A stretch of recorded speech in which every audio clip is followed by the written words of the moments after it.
Welcome to Echoes of My Imagination. My name is Tracy Lee. Sit back, relax, let me tell you a story.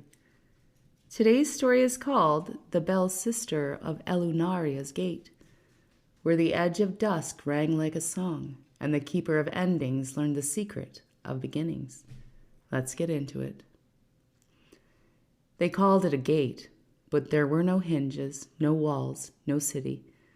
Just two great standing stones, each carved with lunar runes, facing each other across a wind-swept rise at the edge of the sea.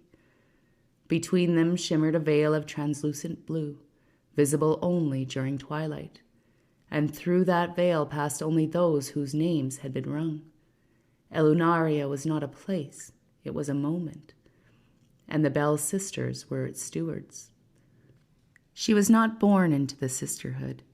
She arrived during the 7th eclipse cycle, when the wind howled backwards and a child's voice was heard singing from the rocks. She was found at dawn, wrapped in sea silk, her hair braided with bell thread, a note tucked under her tongue that said, "She hears the hours." From the moment she could stand, she wandered toward the stones. Even before her voice formed, she could strike a chime and match the exact frequency of a departing soul. She was chosen. And her bells would change Ellunaria forever. Each bell sister carried a tone, some deep and grounding, some light and clarifying, but hers rang like memory woven in moonlight. She forged her own bell on her 12th naming, melting down pieces of fallen meteorite and lacing the alloy with her own blood.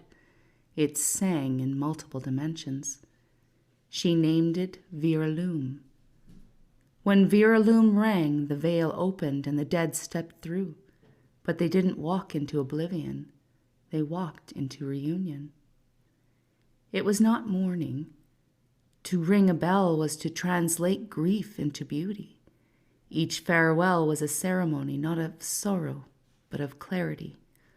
The Bell sister would walk with the family of the departed, touch the forehead of one of those who would not return, and listen, not to the words, but to the note hidden in their heartbeat. Then she would ring Viralum. The veil would shimmer, and those crossing would often pause, turn once, and whisper back something long lost. One man heard his mother forgive him. A girl heard her name sung in lullaby for the first time. A wounded soldier felt the weight of all the lives he had saved, not the ones he had taken. Viralum carried messengers backward and forward, and the Bell sister wept every time, but not from sorrow, from knowing they would not be forgotten. It came silently. No storm, no omen, only a hush so deep that waves refused to crash. The veil refused to open. The dead gathered, waiting, but the shimmer remained dim. The Bell sister rang Viralum. Nothing. She climbed between the stones and placed her hand on the air, and it broke. Not open, but inward. She fell through. No one had ever returned, but she did. 3 days later, barefoot, hair silvered, voice changed, she didn't speak of what she saw, only this. The veil is not a boundary, it's a memory, and memories can be healed.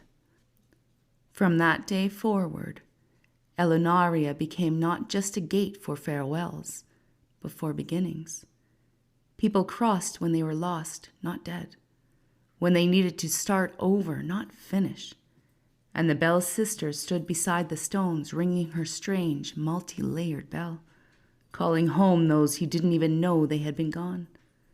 And when her time finally came, she rang Viralum herself. No one witnessed it, but they say the sound echoed for a week, and that the moon blinked.